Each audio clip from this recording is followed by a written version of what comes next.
Good afternoon and welcome back. I'm Marcus Peter.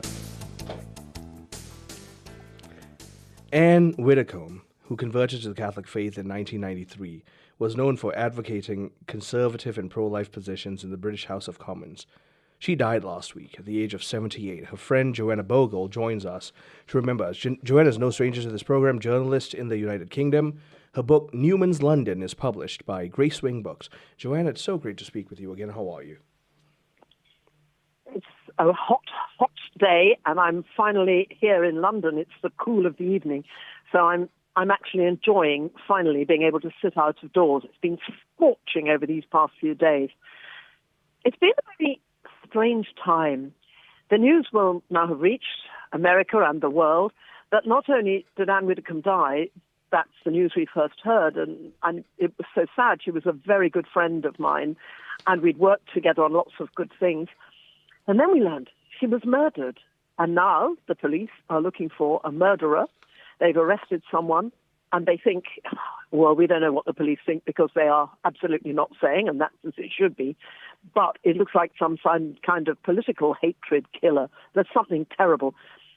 It's just the most extraordinary time. And here I am sitting in a calm garden on a summer evening and thinking about a good friend, a member of Parliament, a very distinguished lady, author of several books, mistress of the Keys, the Guild of Catholic Writers here in Britain. Lots of good things about Anne, and then this tragic death. May she rest in peace. May she rest in peace, indeed. May eternal rest be granted to her, Lord, and let perpetual light shine upon her. Do we have any details? So I know it's in the early stages of the inquiry of the murder investigation. Do we know anything about suspects, arrests? No, first somebody was arrested, and then it was announced they'd let him go, and then they found another suspect in Rotherham. These days you can actually do a lot because some people have a photograph thing, a camera thing, on their front door. And I don't know whether Anne did, but her neighbours did. She was very well known and indeed very much liked in the village where she lived, which is a beautiful corner of Devon in the West Country. And I mean, her death has shattered everybody. She was much loved. So yes, they arrested somebody, then they let him go. Now they've arrested him again, and then somebody else who seems to have travelled some 300 miles, if it was indeed he who did it. He's been arrested in the north of England. So, yes, things are progressing. Lots and lots of people have paid tribute to her. Actually, the last time I saw Anne was in the Abbey, the magnificent Buckfast Abbey in Devon, where she was a regular member of the congregation. And a couple of years ago, a bit more than that, 3 or 4 years ago, I was there at a conference, and I remember seeing her in the congregation. But of course, it's a huge place, packed, very busy on a Sunday, glorious music. And we didn't get the chance to chat afterwards, and I was sorry about that. I got whisked away, as she did. But lots of people who saw her Sunday after Sunday, she was there helping with the teas and coffees and enjoying the cakes. She was very much a part of that community. She's really something of a national treasure and was much loved. She's very eccentric. Anybody who really knew Anne would say that. She became famous in old age for taking part in Strictly Come Dancing, a dancing competition, ballroom dancing on television. I mean, you couldn't make it up.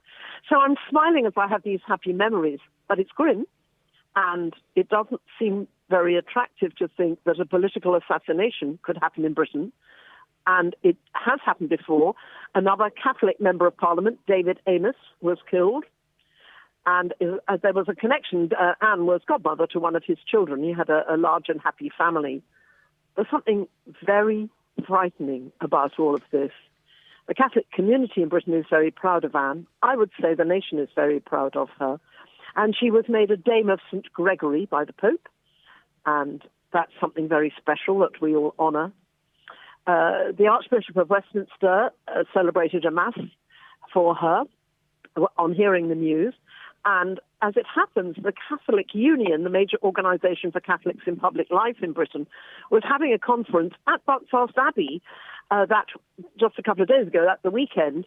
And so the Mass there, which would have just been a Mass in honour of St. Benedict, was turned into a Mass for the repose of dear Anne's soul. So we're rallying round her. And as I said, I cherish the memories. I really cherish the memories. Can you share with us a bit of the background of her conversion from Anglicanism into the Catholic faith? Yes. Anne was a very direct woman. And I remember her being quoted, and she actually also said this to me, when the Church of England voted to ordain women, it was in 1992, they had a vote of their synod that afternoon. I remember listening to it on the wireless. And that evening, late afternoon, as soon as the debate was over, somebody, the BBC or somebody, phoned Anne and said, what are you going to do? The Church of England, of which she was a member, has just voted to ordain women. And Anne, only Anne could really say this in this crisp way. She said, when was that decision made? Oh, about 2 minutes ago. 2 minutes ago, I ceased to be an Anglican. It was as simple as that for Anne. But it took her a little longer to make the decision to join the Catholic Church. And she told me that she had a couple of long discussions with Cardinal Hume, at that time our Archbishop of Westminster, and he was able to resolve a number of difficulties. She really did think through the doctrines. She was particularly anxious to understand what the Church teaches about Mary, about purgatory.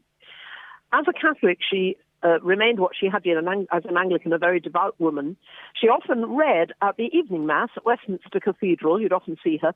And as I said, we invited her to become the leader of the Catholic Writers Guild. She took over from Anthony Tyler. We're proud in the Guild of our traditions, and we have a master of the Guild, and so Anne became mistress of the Guild. And it's called the Keys in honor of the Keys of St. Peter. She was very good at it. And I remember we have a Catholic Young Writer Award, and the young winners that year came to her office in Parliament, which was very special for them as teenagers. She had a very attractive office at that time in the building immediately across the road from Parliament, but owned by Parliament, with a fine view across Parliament Square and a spectacular view of Big Ben, therefore. Something special for the boys and girls to remember. There was something about Anne that was absolutely direct. She said exactly what she thought it was important to say. This made her fun and very direct. So she ceased to be an Anglican, and then she had to think through, and she became a Catholic. And it was a big part of her life. I can only imagine the emotional upheaval Anne must have had in looking at the progress of the Anglican Church. Can you also share with us, in terms of the central concept of Christian morality that she held, and how she saw English morality in law waning? Well, she belonged to, as do many of us, some excellent organizations that fought and will fight and will continue fighting until we win, upholding Christian values in public life. So she was very active with the pro-life movement. She was a speaker at a great many events supporting particularly marriage as the union of a man and a woman. That was very important. And she herself was not married. And I remember when we were both younger, we knew each other slightly socially at that point. And I remember her at that time as a rather pretty girl and by no means uninterested in the idea of one day marrying. But I think in the end she gave her life to her public duties. And she was warm-hearted and cheery with people. So she made a very good person to be speaking on these issues.